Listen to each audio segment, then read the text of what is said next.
ఏంటి చాలా మళ్ళీ హార్డ్ డిస్క్ పట్టుకొచ్చారు తిరుమల తిరుపతి దేవస్థానం సంబంధించి. మీకు ఎప్పుడు తిరుమలలో కంట్రోల్ తప్పుతుందని ఎప్పుడు అనిపించింది? ఏ అంశాలు అనిపిస్తుంది మీకు? అంటే మాది నెల్లూరు నాయుడుపేట దగ్గర సౌటూరు అని ఒక గ్రామం. ఓకే.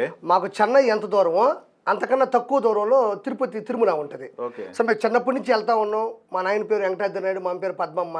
అది కూడా దేవుడి దేవుళ్ళు, ఆ రెండు పేర్లు కూడా కలిసినాయి. నా పేరు ప్రసాద్. అలా మేము చిన్నప్పటి నుంచి వెళ్తున్నాం. అక్కడ ప్రపంచంలో నలుదిక్కుల నుంచి వస్తారు, అన్ని రాష్ట్రాల నుంచి వస్తారు, అన్ని భాషలు, అన్ని కులాలు, అన్ని మతాలు కూడా వస్తాయి అక్కడికి. కాబట్టి మేము చిన్నప్పటి నుంచి చూస్తూ ఉన్నాను. బట్ ఈ జగన్మోహన్ రెడ్డి 2019 తర్వాత ఎప్పుడైతే సీఎంగా ప్రమాణ స్వీకారం చేశాడో ఆ రోజు నుంచి కూడా ఆ పైన ఉండేటువంటి దైవత్వాన్ని కానీ, హిందుత్వం యొక్క విశిష్టతను కానీ, అక్కడ ఉండేటువంటి ఏదైతే ప్రసాదం కానీ, అన్నదానం కానీ, అక్కడ చుట్టుపక్కల రౌండ్గా ఉండే పరకామని కానీ, సామాన్య భక్తులు నడుచుకుని వెళ్ళే వాళ్ళకి ప్రాధాన్యత కానీ, ఒకటి కాదు, రెండు కాదు, మూడు కాదు, పైన మొత్తం క్రిస్టియానిటీ కానీ, ఎవరైతే బోర్డు మెంబర్లుగా చైర్పర్సన్లుగా పనిచేస్తారో వాళ్ళందరినీ కూడా క్రిస్టియానిటీని పెట్టడం, క్రిస్టియన్స్ను కూడా పైన ఉంచి దేవుని యొక్క ప్రాధాన్యతను తగ్గించడానికి అడుగేయడం కూడా అన్ని.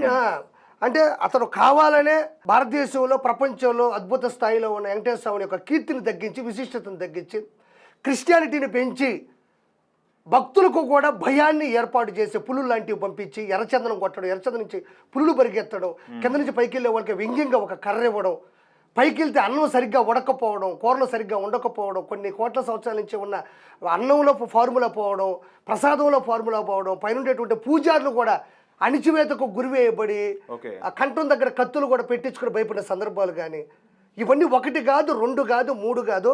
తిరుమలలో ఇంతకు ముందు ఉన్నటువంటి, అంటే చంద్రబాబు నాయుడు గారి హయాంలో ప్రభుత్వంలో అంతకుముందు ఉన్నటువంటి అందరి సీఎంలు, ఆ బోర్డు చైర్మన్లు హయాంలో 100% ఏదైతే దైవత్వం, హిందుత్వం కాపాడేటట్టు ఉన్నిందో, ఈరోజు ఈ జగన్మోహన్ రెడ్డి, ఈ కిరాతకుడు, ఈ అరాచకుడు వచ్చిన తర్వాత పూర్తిగా వెంకటేశ్వర కన్నీళ్ళు పెట్టుకునే స్థాయికి హిందుత్వం దిగజారిపోయింది. దాన్ని అడిగితే చంపేస్తున్న భయంతో కూడా ఎవరు అడగలేకపోయినారు.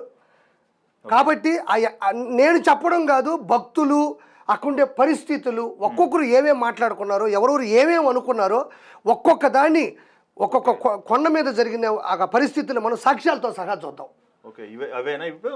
మొత్తం ఇవన్నీ చూడండి ఒకసారి.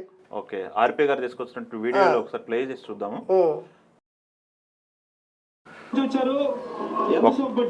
భక్తుడు నిన్న ఉదయం 6 గంటల నుంచి ఈరోజు ఉదయం 6:30 వరకు దర్శనం అయింది.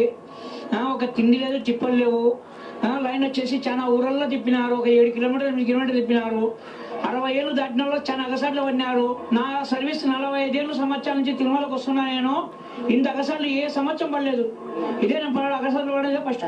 ఇంతమంది ఎంత బాగుండేదో, భోజనం పాటు చేస్తారు. ఇలా చెప్పానండి, ఎవరు కోపం వచ్చినా కాదు, కానీ ప్రజలు చెప్పాలి కాబట్టి చెప్తున్నాం మా అభిప్రాయం. ఇబ్బంది ఉంది, బాగా జనం ఉన్నారు. తర్వాత ఫ్రీ దర్శనం అని వస్తే అక్కడ నుండి దగ్గర 10 కిలోమీటర్లు తిప్పించారు. 10 కిలోమీటర్లు పోను, కనీసం కూర్చోబెడితే బాగుంటుంది, ఆ రెస్ట్ లేకుండా. ఓకే, ఈ ఫ్రీ దర్శనాలు వీళ్ళు చెప్పిన దాంట్లో 3 ఎలిగేషన్స్ ఉన్నాయండి. ఒకటి వచ్చేసి కిలోమీటర్ల మేర లైన్ పెంచారు, అన్నం క్వాలిటీ బాగాలేదు, ప్లస్ దాంట్లో ఇంకొకటి ఈ ఫ్రీ దర్శనాలకు సంబంధించి చిన్న చూపు చూస్తున్నారు. అదే అంటే కొన్ని సంవత్సరాల క్రితం 2019 ముందు వరకు కూడా చంద్రబాబు నాయుడు గారి హయాంలో ఉన్నప్పుడు కింద నుంచి భక్తులు ఎవరైతే వస్తారో వాళ్ళ కోసం ప్రత్యేకమైనటువంటి ఏర్పాట్లు ఉండేటివి. అంటే ఎట్లా అంటే కాలినడక వచ్చేవాళ్ళు, మోకాల నడక వచ్చేవాళ్ళు, కొంతమంది పసుపు కుంకుమ రాసుకొని వచ్చేవాళ్ళు, అడుగడుగున కొబ్బరికాయ కొట్టేవాళ్ళు.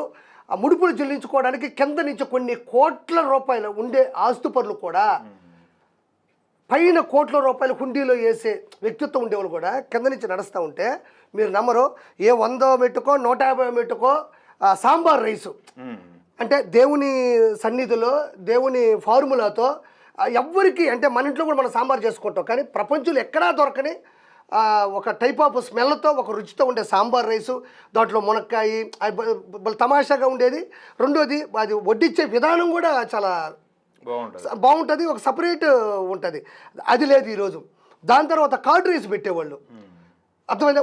ఒరిజినల్ పెరుగుతూ ఉండేటువంటి కార్డ్ రైస్ పెడితే భక్తులు చెప్పేవాళ్ళు మిగల్చబాకండి, ఎన్నిసార్లైనా పెట్టించుకోండి అనేవాళ్ళు. అది లేదు. మజ్జిగ ఉండేటివి, మసాలా మజ్జిగ లాంటివి, అవి లేవు. పైకి వెళ్ళగానే చిన్నపిల్లకాయలకి కూడా మిల్క్ ఇచ్చేవాళ్ళు, ఒరిజినల్ పాలతో కూడిన చక్కటి పాలు ఇచ్చేవాళ్ళు, అవి లేవు. పైన జీడిపప్పుతో కూడినటువంటి ఉప్మా ఇచ్చేవాళ్ళు, అవి లేవు. మంచినీటి సదుపాయం ఉండేది, అది లేదు. బాత్రూములు క్లీన్గా ఉండేటివి, అవి లేవు. ఒక్కొక్క మెట్టు చాలా క్లీన్గా, అంటే పై నుంచి ఓంకార నాదాలు కింద, అంటే తిరుపతిలో ఉండే కింద మెట్టు వరకు వచ్చేది, అవి లేవు. ఈరోజు హుండీలో డబ్బులు వేస్తూ ఉంటే ఆ డబ్బులు హుండీలో ఏదైతే వేస్తారో అది జగన్మోహన్ రెడ్డి తొత్తులకి కానీ క్రిస్టియన్స్ వాళ్ళ పర్సన్స్కి కానీ పూర్తి స్థాయిలో వాళ్ళ నిలువు దోపిడీ కావచ్చు, వాళ్ళు వేసే మంగళసూత్రాలు కావచ్చు, వాళ్ళు చేసే మొత్తం ఏదైతే ఉందో అవన్నీ కూడా అంటే ఇంతకుముందు పరకామని ఉండేది, అక్కడక్కడ లెక్క పెట్టేవాళ్ళు. ఈ విధానాలన్నీ ఎందుకు మార్చేసారంటే ఆ హుండీలో పడే డబ్బుల్ని వ్యంగ్యంగా చూడడం, ఆ హిందూ ధర్మాన్ని ఏదైతే ఉందో, సనాతన హిందూ ధర్మం ఏదైతే ఉందో అది దేవుడికి సన్నిధికి వెళ్ళాలి, అది ఒక భక్తి పారవస్యంలో లెక్క పెట్టాలి, అది గుడికి సంబంధించినటువంటి పరిస్థితులు వినియోగించాలి కాకుండా జగన్మోహన్ రెడ్డి అప్పులు కట్టాలి, లేదంటే వాళ్ళ తొత్తులు దాగే ముందుకి బిల్లు కట్టాలి స్థాయికి దిగజారిపోయింది. అవి కూడా చాలా సాక్ష్యాలు మన దగ్గర ఉన్నాయి. అంటే సామాన్య మానవుడు పైకి వెళ్తే మనోడు కోపం ఎందుకంటే, సామాన్య మానవుడు పైకి వస్తే ఉండిలో డబ్బులు వేయడు, సామాన్య మానవుడు డైరెక్ట్గా వెళ్ళిపోతే ఏ ఉపయోగం లేదు. కాబట్టి ఒక్కొక్క టికెట్ 1,00,000 పెడదాం, లేదంటే సామాన్య భక్తుని 10 రోజులు నిలబెడదాం. వాడికి అంటే నీళ్ళు ఇచ్చినా మళ్ళీ నీళ్ళు ఉన్నాయి కదా ఎక్కడ బతికిపోతుంది, నీళ్ళు లేవు, మజ్జిగలే, ఏమీ లేకుండా సామాన్య భక్తుని 10 కిలోమీటర్లు తిప్పితే కింద టీవీలో వస్తుంది, 10 రోజులు పడుతుంది, ఎవరు రారు. అంటే సామాన్య భక్తుల యొక్క ఉచిత దర్శనం అనేది 10 రోజులు పడుతుంది అనగానే కింద వాళ్ళు భయపడిపోయి ₹1,00,000 ఉంటే పైకి వెళ్దాం, ₹1,00,000 ఉంటే పైకి వెళ్దాం అనే ఉద్దేశాన్ని తీసుకొచ్చి, ఇప్పుడు కొన్ని వేల మంది వచ్చాకన్నా అతనికి 100 మంది వస్తే చాలు కదా, 100 × ₹1,00,000 వస్తుంది. కాబట్టి ఇంకోటి హిందూ ధర్మం యొక్క ఏదైతే ఉందో, వెంకటేశ్వర స్వామిని ప్రేమించే హృదయాలు ఉన్నాయో వాళ్ళందరూ కూడా ఇలా అయితే మనం పోవడం వేస్ట్ అబ్బా, అక్కడ పోయినా కూడా మనం దేవుని చూడలేం అబ్బా, కాళ్ళు నొప్పులు పడుతున్నాయి అబ్బా, ఆడవాళ్ళు ఇబ్బంది పడుతున్నారబ్బా అనే మాటలు వస్తే ఎవరైనా సరే ఇక్కడ కాదు భక్తులు తగ్గిపోతారు. అప్పుడేమవుతుంది, డబ్బు ఉన్న వాళ్ళు మాత్రమే పైకి వెళ్తారు. ఆ డబ్బులు ఉన్న వాళ్ళు ఎంతమంది ఉన్నా సరే 100 మంది ఉన్నంత మాత్రం దాని విశిష్టత, కోట్ల మంది ఉండే జనాల దగ్గర విశిష్టత పోతుంది కదా. కేవలం ఎలాగైనా హిందూ ధర్మాన్ని తగ్గించి క్రిస్టియనిజంని దాని మీద పెంచాలి అంటే ఎక్కడి నుంచి వస్తున్నాయి ఇవన్నీ? ప్రపంచంలోనే గర్వించదగ్గ 7 కొండల మీద ఉండే వెంకటేశ్వర స్వామి సన్నిధిలోనే ఇలా జరుగుతుందంటే ఎవరు ప్రోద్బలం అది?